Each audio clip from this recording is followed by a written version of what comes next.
Le téléphone portable, smartphone et tous les autres appareils électroniques nous sont très utiles au quotidien. Risque de courbature, de fatigue générale, d'insomnie, de faiblesse sexuelle, de surdité ou de cécité, des AVC. Les charges électromagnétiques des téléphones portables, smartphones ou tout autre appareil électronique sont très dangereuses pour la santé et peuvent vous conduire à la mort. Utilisez désormais les autocollants anti-radiation GIA pour protéger et préserver votre vie. Les amis, faites comme moi, Gégé Lapino, en adoptant DMA GIA.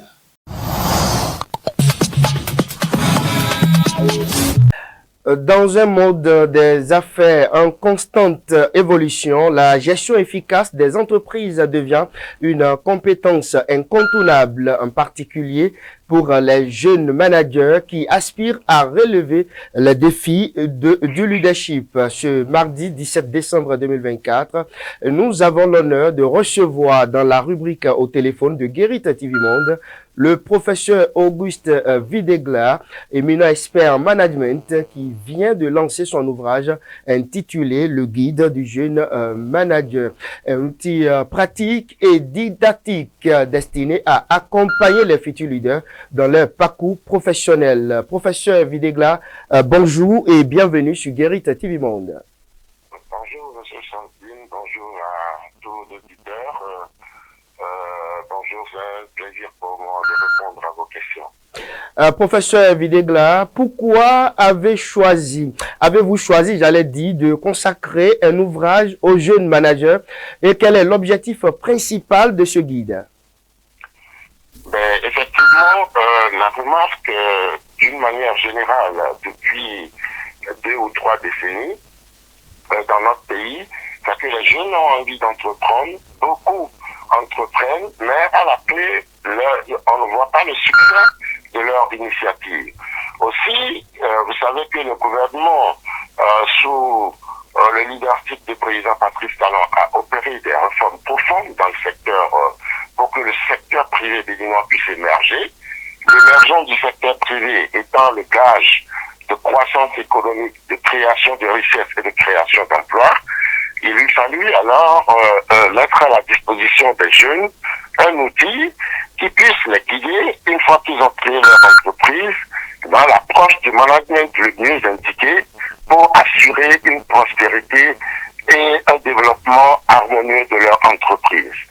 C'est un guide qui vient à point nommé pour accompagner les jeunes dans la gestion quotidienne de leur entreprise, dans la gestion des relations publiques, dans la gestion de leurs collaborateurs, leur calendrier et l'ensemble des démarches de management qu'il faut à un bon manager pour assurer la réussite de son entreprise. On peut être un bon manager, on peut ne pas être un bon manager et recruter un bon manager. On peut être un mauvais manager, recruter un bon manager. C'est pourquoi le livre, dans son approche méthodologique, fait de telle sorte que l'ensemble des cadres, que ce soit un directeur intermédiaire chargé des finances ou un directeur des ressources humaines, puissent exploiter au maximum les outils efficaces de gestion présentés dans le document. Aussi, un manager, vous allez constater quelque chose d'extraordinaire dans le monde, d'une manière générale. Les plus grands managers, c'est-à-dire les entrepreneurs les plus prospères qui ont réussi, ne sont pas forcément ceux qui ont été à l'école ou qui sont lettrés. Donc les exemples sont foisons, mais aujourd'hui, notre objectif, c'est de tracer une boussole, c'est de tracer une route à notre jeunesse pour que d'ici 10 ans, 5 ans, 10 ans, le Bénin devienne le grand œuvre des chefs d'entreprise de l'Afrique de l'Ouest. C'est pour apporter notre modeste contribution que nous avons mis cet ouvrage sur le marché. Sur le marché. De la jeunesse et des entrepreneurs. Oui, professeur, dans un contexte économique africain parfois complexe, quelles sont les principales qualités d'un jeune manager qu'un jeune manager devrait donc développer pour réussir? Effectivement, d'abord, la première des choses, c'est d'abord d'avoir l'initiative, un idéal. Lorsque vous n'avez pas un idéal à la base, vous ne pourrez pas réussir dans tout ce que vous entreprenez.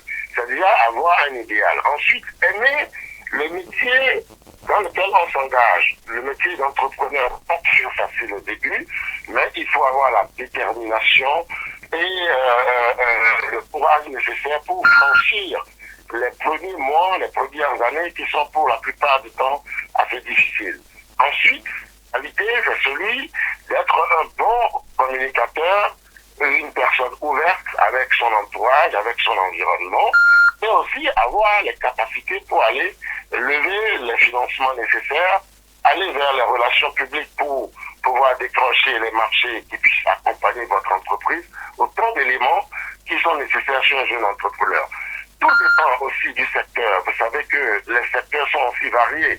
Nous avons le secteur du commerce, nous avons le secteur des services, nous avons le secteur des PME, PMI, notamment la petites et moyennes industries de transformation. Nous avons l'artisanat, parce que les entreprises artisanales sont des entreprises qui peuvent aussi bien prospérer que d'autres types d'entreprises. Donc, ce qu'il faut à un jeune pour qu'il réussisse, c'est d'abord l'esprit d'initiative, la détermination et une capacité organisationnelle à toute épreuve. Qu'est-ce que vous mettez à toute épreuve, hein, entre griffes? À toute épreuve, c'est-à-dire que lorsque vous êtes jeune, vous créez une entreprise, ou vous avez envie de créer une entreprise, vous ne pouvez pas vous accommoder à passer encore du temps dans la journée. Vous avez 8 heures à 10 heures de travail. Vous passez 3 heures, 4 heures de temps sur les réseaux sociaux, mais les réseaux sociaux non productifs. Il y a les aspects productifs des réseaux sociaux, mais il y a les aspects non productifs. Tout à fait. Vous passez beaucoup de temps à bavarder ou à aller visiter des amis. L'organisation à toute épreuve, c'est d'avoir un agenda solide et de respecter les créneaux de travail et les créneaux que vous consacrez à la famille ou aux amis. C'est ça l'organisation Safari.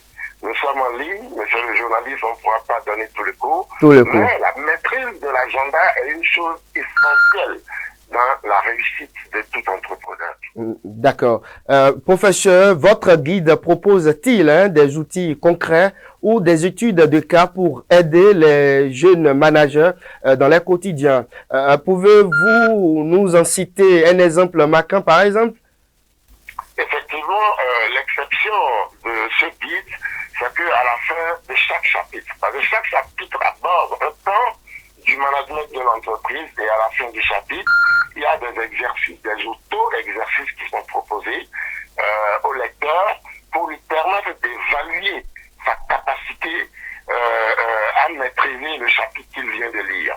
Je donne un exemple, par exemple, sur vous recrutez une nouvelle secrétaire ou un nouveau secrétaire, quelles sont les conditions d'accueil, d'installation et de délégation des fonctions à ce nouveau employé.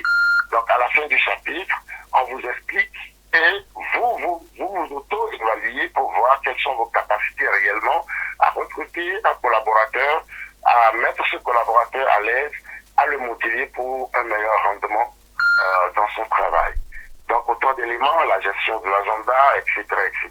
Donc ce sont les différentes parties de l'ouvrage que nous recommandons fortement à tous les jeunes qui veulent initier une entreprise ou ceux qui sont déjà des chefs d'entreprise de s'acquérir cet ouvrage, de le lire à tête reposée. Et aussi, nous pourrons avoir quelques séances en ligne. Aussi, il est prévu une formation de 100 jeunes par commune que nous allons entamer à partir de janvier 2025. Professeur Videglar, c'est vrai qu'on en parlait tout à l'heure, hein, quelques erreurs. La gestion d'agenda, c'est également une erreur parce que la non-maîtrise de ce volet est dangereux pour un jeune manager. Quelles sont les erreurs les plus fréquentes, professeur, chez les jeunes managers et comment votre ouvrage les aide-t-il à les éviter? Bon, les erreurs les plus fréquentes, c'est au-delà de l'agenda, de la gestion financière, où il y a une mauvaise planification des finances, où les jeunes confondent les finances de l'entreprise aux finances personnelles. Donc, la recommandation pour un jeune entrepreneur qui a son entreprise, c'est de se faire un salaire mensuel. Et au-delà de ce salaire mensuel, les autres fonds de l'entreprise, ce ne sont pas des fonds auxquelles il a accès. C'est aussi d'avoir une comptabilité, d'avoir un comptable et d'avoir une comptabilité régulière, de payer ses impôts, de payer les charges sociales. Donc c'est autant d'éléments qui permettent à une entreprise de se structurer, de se normaliser, c'est-à-dire de se mettre aux normes d'une entreprise viable, crédible, et graduellement cette entreprise va commencer à rentrer dans la cour des grands et à vraiment faire office. Quel que soit le secteur d'activité dans lequel l'entreprise est, ce sont les ABCD qu'une entreprise doit respecter pour prospérer. Nous avons l'aspect de développement personnel qui aborde le leadership du chef d'entreprise, qui est aussi déterminant pour la réussite de l'entreprise. Pour conclure cet entretien téléphonique, professeur Videgla, quel conseil donneriez-vous aux jeunes leaders qui souhaitent bâtir des entreprises performantes et durables? Et profitez également pour nous indiquer le lieu où on peut trouver le livre acheté. Effectivement, le conseil que je peux donner, c'est que il n'y a pas de sous-secteur dans lequel un jeune ne puisse innover. Dans le secteur de l'environnement, vous avez beaucoup de facteurs, la transformation par exemple des déchets plastiques, vous avez les secteurs de l'agroalimentaire qui foisonnent déjà un peu, où il y a encore de la place à prendre. Vous avez le secteur des services, vous avez le secteur du digital qui aujourd'hui peut générer des entreprises, des start-up qui peuvent devenir très prospères à l'avenir. Donc autant de secteurs, parce que le Bénin est encore un pays vierge et le président Patrice Talon a fait des réformes de telle sorte qu'un jeune aujourd'hui qui se trouve à Bani-Kouara ou qui se trouve à Togo, qui veut créer son entreprise, n'a plus besoin de se déplacer. À partir de son smartphone, il peut créer son entreprise, donner un nom à son entreprise et recevoir son registre de commerce, l'ensemble de ces papiers administratifs nécessaires, registre de commerce issu, carte de commerçant, etc. Même la CNSS. Avec seulement moins de 12 000 francs CFA, un jeune peut créer son entreprise. Alors, ce que je peux demander aux jeunes aujourd'hui, c'est que les jeunes s'investissent dans le secteur privé en se disant que c'est d'abord l'idéal qu'ils nourrissent par rapport à l'entreprise qu'ils ont créée, qui fera que demain, ils seront des entreprises prospères qui vont à leur tour employer beaucoup de gens. C'est le secteur privé qui crée de l'emploi et de la richesse. C'est pas l'emploi salarié du public. Absolument pas. Cette notion doit être dépassée et notre jeunesse doit comprendre que le secteur privé est leur salut, l'auto-emploi est leur salut. Les opportunités sont énormes dans le secteur privé. Il faudra que les uns et les autres puissent se dire que soit déterminés à se lancer dans le secteur privé pour aller créer de la richesse, créer de l'emploi. Le livre guide se trouve dans toutes les librairies de Cotonou pour le moment. Ensuite, les librairies de Calavi, de Parakou sont en train d'être desservies. Donc, d'ici la fin de la semaine, toutes les librairies sur le territoire national, le livre sera disponible. Et c'est à combien? Aussi, le livre en version numérique est en train d'être mis en ligne et les jeunes pourront l'acquérir directement à partir de leur smartphone. Le livre est à 10 000 francs CFA. À 10 000 francs. À 10 000 francs CFA. Ok, le livre physique est à 10 000 francs dans les librairies, c'est bien ça. Dans les librairies. Et en ligne c'est vendu également ou c'est gratuit? La version électronique n'est pas encore mise en vente, mais c'est dans quelques jours. La version électronique sera subventionnée. Et nous vous dirons le prix le moment venu. Au moment opportun. La plateforme est en création, il n'est pas encore terminé. D'accord. Merci beaucoup, professeur Auguste Videgla. Je rappelle que vous êtes l'auteur de ce livre, Le Guide du jeune manager. Sans vous interrompre, oui. Monsieur le journalier, excusez-moi. Oui. Nous avons une agence, une grande agence qui est le guichet unique aujourd'hui des oui. entreprises au Bénin, l'agence de développement des petites et moyennes entreprises. Oui. Je recommande aux jeunes de se diriger vers l'agence de développement des petites et moyennes entreprises, qui est le guichet unique, qui pourra les aider à structurer leur idée de projet, qui pourra les aider dans leur recherche de financement, qui pourra les accompagner à se structurer, à s'installer et à développer leur entreprise. On n'a pas souvent l'information en tête. Merci beaucoup. C'est définitivement terminé pour aujourd'hui. On se retrouve demain mercredi pour un autre numéro de votre émission ou la rubrique au téléphone. Bonne journée à tous et à tous.